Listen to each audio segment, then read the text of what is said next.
The Victorian government is under increasing pressure to slash spending in next week's budget after an independent report questioned the state's bottom line.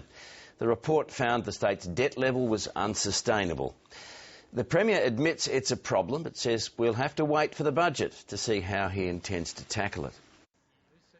The Premier headed back to the classroom to spruik a $100 million funding boost for school maintenance.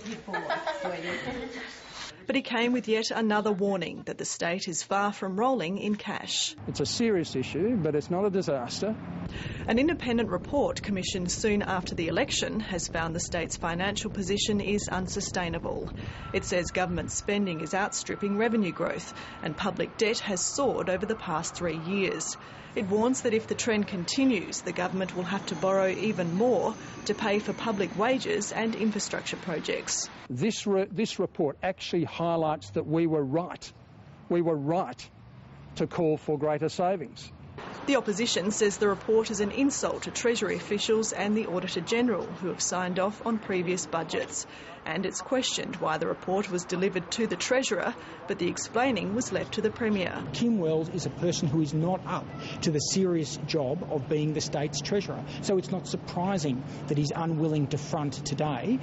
While this report provides another opportunity for the government to attack Labor's financial legacy, its blunt message on the need to slash spending also serves to soften up voters for any potentially unpopular measures in next week's state budget. It's about enabling them to wriggle out of the promises they made at the last election. The Premier won't say if public sector job cuts, reduced government services or higher household charges are part of his savings plan.